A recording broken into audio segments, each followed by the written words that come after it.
7 جگہ بسم اللہ کبھی مت پڑھنا ورنہ انسان کافر ہو جاتا ہے۔ خبردار! بسم اللہ کی برکات اتنا عظیم اور بے شمار ہیں کہ انسان ان کو دل سے سمجھ لے تو کوئی کام بغیر بسم اللہ کے کرنے کا تصور بھی نہ کرے۔ بسم اللہ الرحمن الرحیم صرف ایک چھوٹا سا جملہ نہیں، بلکہ یہ ایک ایسا نور ہے جو اندھیروں کو روشنی میں بدل دیتا ہے، ایک ایسا تحفظ ہے جو شیطان کی چالوں کو ناکام بنا دیتا ہے، ایک ایسی چابی ہے جو بند دروازوں کو کھول دیتی ہے، ایک ایسا ذکر ہے جس سے رحمتوں کا دریا بہہ پڑتا ہے، ایک ایسا سہارا ہے جو انسان کو اللہ کی مدد اور نصرت کی چھاؤں میں لے آتا ہے۔ نبی کریم صلی اللہ علیہ وآلہ وسلم نے فرمایا، ہر اہم کام جو بسم اللہ کے بغیر شروع کیا جائے وہ بے برکت ہوتا ہے۔ یعنی کھانا پینا، سونا جاگنا، سفر، کاروبار، تعلیم، علاج، حتیٰ کہ دنیا آخرت کا ہر جائز کام اگر بسم اللہ کے ساتھ شروع کیا جائے تو اس میں خیر و برکت اور حفاظت نازل ہوتی ہے۔ جب بچہ پیدا ہوتا ہے اگر اس پر بسم اللہ پڑھی جائے تو شیطان اس کے قریب بھی نہیں آتا۔ کھانے سے پہلے بسم اللہ پڑھنے سے کھانے میں شیطان شریک نہیں ہوتا۔ سوتے وقت بسم اللہ کہہ کر سوئیں تو نیند عبادت بن جاتی ہے۔ دروازہ بند کرتے ہوئے بسم اللہ کہہ لیں تو شیطان اندر نہیں آتا۔ غسل کرتے ہوئے، وضو کرتے ہوئے، جانور ذبح کرتے ہوئے بسم اللہ کہہ دیں تو عمل پاکیزہ ہو جاتا ہے۔ بسم اللہ کے صرف الفاظ نہیں، اس کے معنی بھی اللہ کی صفات کو اپنے کام کے آغاز میں شامل کرنا ہے۔ بسم اللہ یعنی نام کے ساتھ اللہ، یعنی وہ ذات جو معبود برحق ہے۔ الرحمن یعنی جو بے پایا رحمت والا ہے۔ الرحیم جو خاص بندوں پر خصوصی مہربان ہے۔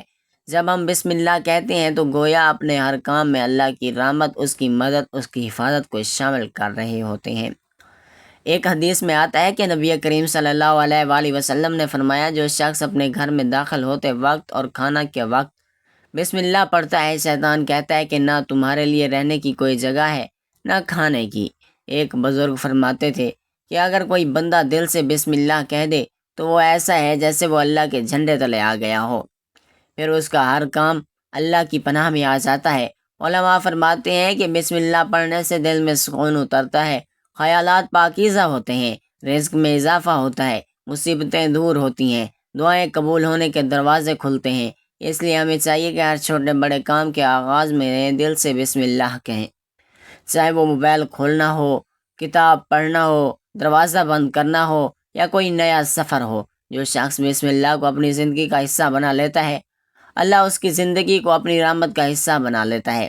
محترم ناظرین، ویسے تو کسی بھی نیک کام کے کرنے سے پہلے بسم اللہ پڑھنا بہت ہی بابرکت عمل ہے اور اجر ثواب کا کام ہے، لیکن کچھ جگہیں ایسی ہیں جہاں پر بسم اللہ پڑھنا سخت گناہ ہے اور ان جگہوں پر بسم اللہ پڑھنے سے بجائے ثواب کے گناہ ہوگا۔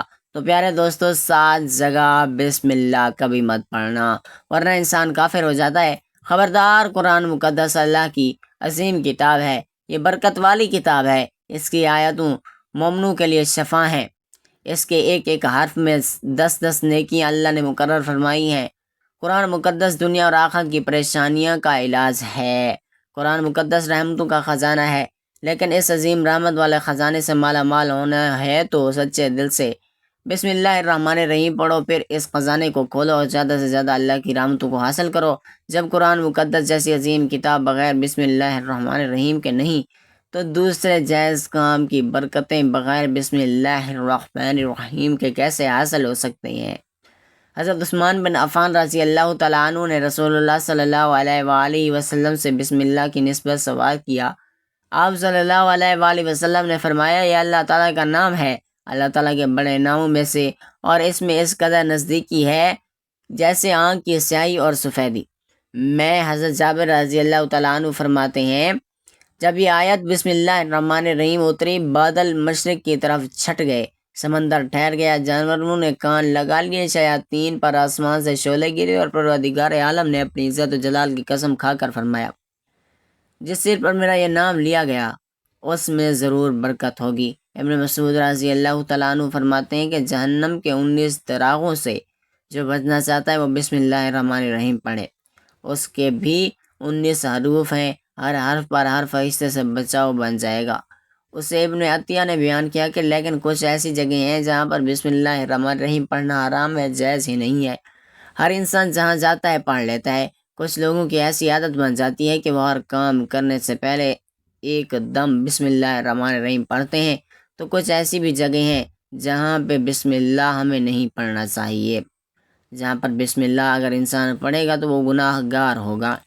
بسم اللہ کا پڑھنا ایسی جگہ پر، ایسے مقامات پر جائز ہی نہیں ہے۔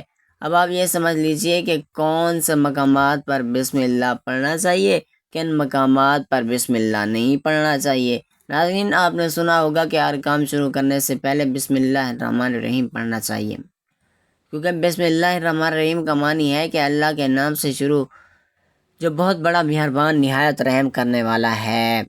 یعنی ہم کام کو شروع کر رہے ہیں وہ اللہ کے نام سے شروع کر رہے ہیں تاکہ اللہ تعالیٰ ہمارے اس کام میں برکت عطا فرما دے۔ بسم اللہ پڑھنے کے فائدے بھی بہت زیادہ ہیں۔ اگر کوئی انسان کسی کام کو پڑھ کے کرتا ہے تو اللہ تبارک و تعالیٰ اس کے کام میں برکت عطا فرماتا ہے، اور یہ سنت بھی ہے۔ حضور اکرم صلی اللہ علیہ وآلہ وسلم نے بہت سارے مقامات پر ہمیں بسم اللہ الرحمن الرحیم پڑھنے کی تاکید فرمائی ہے، اور حضور پاک صلی اللہ علیہ وآلہ وسلم نے بسم اللہ الرحمن الرحیم پڑھنے کا حکم دیا ہے۔ اب اگر کوئی بھی نیک کام شروع کر رہے ہیں، اس نیک کام شروع کرنے سے پہلے بسم اللہ الرحمن الرحیم اگر آپ پڑھ لیں تو آپ کی سنت بھی ادا ہو جائے گی، اور اس پہ آپ کو ثواب بھی ملے گا، اور اس کی برکتیں بھی آپ کو ملیں گی۔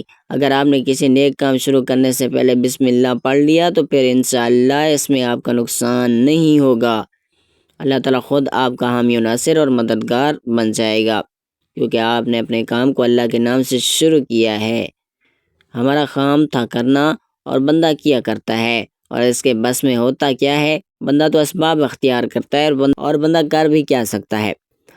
بندے کے ذمہ صرف اسباب کا اختیار کرنا ہے کہ آپ کسی کام کو کرنے سے پہلے سبب اختیار کریں کہ ہمیں یہ کام کرنا ہے، باقی اللہ کے سپرد کر دیں، آپ اپنے کام کو کریں، باقی جو آپ کا کام ہے وہ اللہ تبارک و تعالیٰ کی سپرد کر دیں۔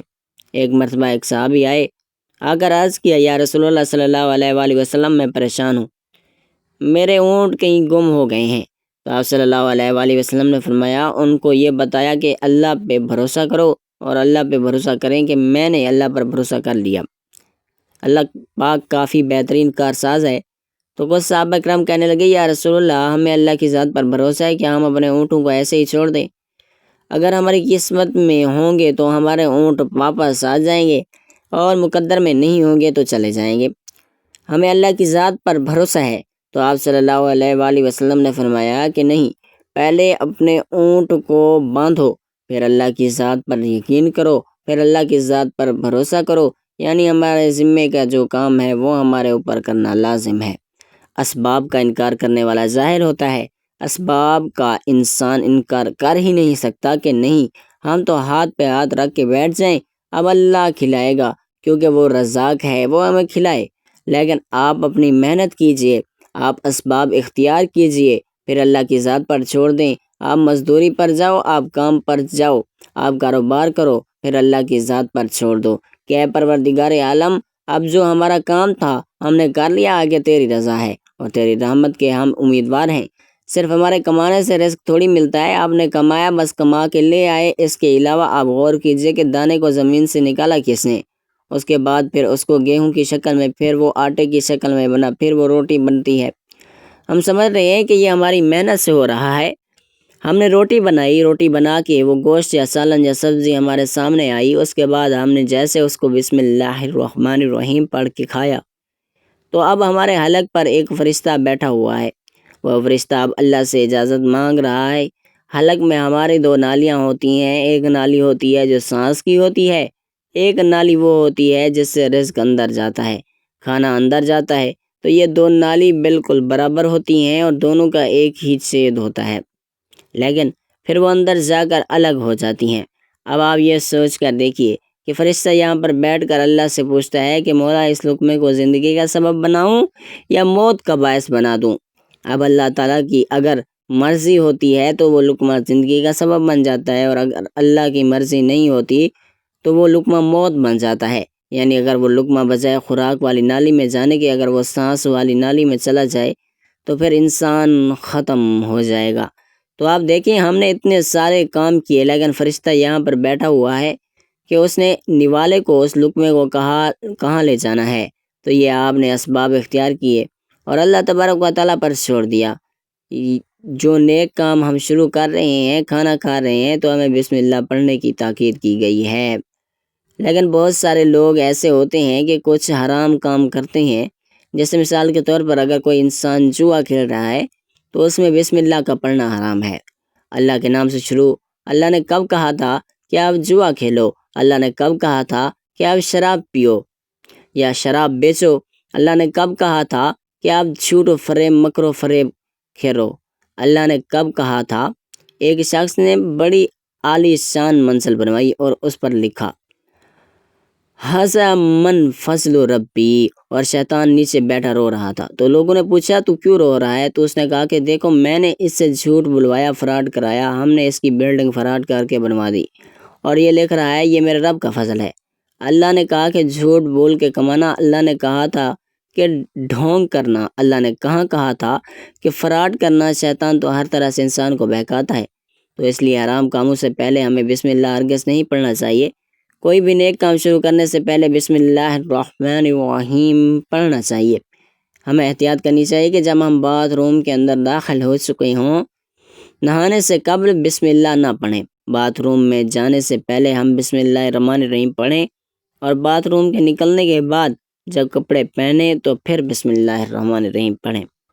اور کوئی انسان کاروبار کرتا ہے، اب اس نے جھوٹ بولا اور پھر اس کے بعد پیسے لیتے وقت بسم اللہ الرحمن الرحیم پڑھا، تو ایسی جگہوں پر جہاں پر حرام کام کرنا مقصود ہے تو وہاں پر بسم اللہ الرحمن الرحیم نہیں پڑھنا چاہیے، کیونکہ اللہ تبارک و تعالیٰ نے آپ کو دنیا میں چھوٹ دے رکھی ہے کہ جیسا کرو گے ویسا بھرو گے۔ اللہ سب کو دیکھ رہا ہے کہ کون کیا کر رہا ہے، تو جو کچھ ہم کر رہے ہیں صحیح یا غلط، اس کے بعد پھر لوگ کہتے ہیں کہ یہ تو اللہ کی مرضی ہے، لیکن یاد رکھنا یہ اللہ کی مرضی نہیں ہے، اللہ کی اجازت ہے۔ اللہ نے آپ کو اجازت دی ہوئی ہے، بس اللہ نے آپ کو چھوٹ دی ہوئی ہے کہ کر لو دنیا میں جیسا کرنا ہو۔ اللہ ظالم کو ڈھیل دیتا ہے، لیکن جب پکڑتا ہے تو چھوڑتا نہیں ہے۔ اللہ کی پکڑ بڑی سخت ہے، تو دنیا میں اللہ دیکھ رہا ہے، یہ مرضی نہیں ہے، یہ اللہ کی طرف سے۔ آپ گناہ کرو، لیکن اللہ نے بس اجازت دی ہوئی ہے کہ آپ کر لو، دیکھیں کتنا کرو گے۔ ایک دن آؤ گے میرے پاس، جب آؤ گے تب ہم فیصلہ کریں گے۔ مالک یوم الدین، یوم انصاف کے دن کا حاکم، ہمیں یہ سمجھنا چاہیے کہ کون سے کام ہمیں کب کرنا چاہیے، کب نہیں کرنا چاہیے۔ اگر سنت رسول پر ہم عمل کریں گے تو اللہ تعالیٰ ہمیں کامیاب کر دے گا، دنیا میں بھی اور آخرت میں بھی انشاءاللہ۔ بسم اللہ الرحمن الرحیم ایک عظیم برکت والا کلمہ ہے جو ہر نیک عمل سے پہلے پڑھنا باعث ثواب اور حفاظت کا ذریعہ ہے، مگر شریعت نے کچھ جگہیں ایسی بھی بیان کی ہیں جہاں بسم اللہ پڑھنے سے روکا گیا ہے یا اس کی اجازت نہیں دی گئی۔ پہلی جگہ قضاء حاجت کے وقت جب انسان بیت الخلاء میں جائے تو بسم اللہ باتھ روم کے باہر ہی پڑھنی چاہیے، کیونکہ وہاں اللہ کا ذکر منع ہے۔ دوسری جگہ زوجین کے درمیان تعلق قائم کرتے وقت اگرچہ اس عمل سے پہلے بسم اللہ پڑھنے کی ترغیب دی گئی، مگر اس کا زبان سے بلند آواز میں ادا کرنا مناسب نہیں، بلکہ دل میں کہنا چاہیے۔ تیسری جگہ نجاست یا گندگی کے قریب ہے جہاں اللہ کا ذکر ادب کے خلاف ہو، جیسے کوڑے دان یا نالیوں کے پاس۔ چوتھی جگہ ناپاک حالت میں قرآن پاک پڑھنے یا چھونے کی کوشش کے ساتھ ہے، اگر انسان جنات یا حیض کی حالت میں ہو تو بسم اللہ پڑھنا بھی ادب کے خلاف سمجھا جاتا ہے۔ پانچویں جگہ کسی حرام یا ناجائز عمل کے آغاز پر، جیسے جوا، شراب نوشی، چوری، فحاشی وغیرہ پر بسم اللہ پڑھنا بہت بڑا گناہ بن جاتا ہے، کیونکہ یہ اللہ پاک کے نام کو ناپاک عمل سے جوڑنے کے مترادف ہے۔ چھٹی جگہ شیطانی وسوسوں یا بے حیائی والے مناظر دیکھتے وقت، کیونکہ یہ بھی اللہ کے ذکر کے مقام نہیں۔ ساتویں جگہ کسی مذاق یا تمسخر میں بسم اللہ کہنا، جیسے کوئی طنزی انداز میں بسم اللہ کہے تو یہ گناہ اور توہین ہے۔ ان تمام مواقع پر ہمیں بسم اللہ کی عظمت کا خیال رکھنا چاہیے، کیونکہ یہ اللہ کا مبارک نام ہے جو صرف طہارت، نیکی اور ادب والے مواقع پر ہی پڑھنا چاہیے۔ ناظرین، اللہ تعالیٰ سے دعا کہ اللہ تعالیٰ ہمیں ہر اچھی جگہ بسم اللہ پڑھنے کی توفیق عطا فرمائے اور ہر اس جگہ بسم اللہ الرحمن الرحیم پڑھنے سے بچائے رکھے جہاں اللہ اور اس کے رسول نے پڑھنے سے منع فرمایا۔ اللہ تعالیٰ ہمیں ہر نیک عمل کرنے کی توفیق عطا فرمائے اور ہر برے عمل سے بچائے رکھے، آمین یا رب العالمین۔ ناظرین، ویڈیو اچھی لگی ہو تو ویڈیو کو لائک ضرور کریں، دوستوں میں شیئر کریں، ہو سکتا ہے کہ وہ آپ کے شیئر کرنے سے ان گناہوں سے بچ جائیں، تو صدقہ جاریہ سمجھ کر اسے ضرور شیئر کریں، اور کمنٹ باکس میں اللہ تعالیٰ کی 99 ناموں میں سے ایک نام ضرور ٹائپ کریں۔ اگلی ویڈیو تک کے لیے اجازت چاہوں گا، اللہ حافظ۔ اللہ تعالیٰ آپ سب لوگوں کا حامی و ناصر ہو۔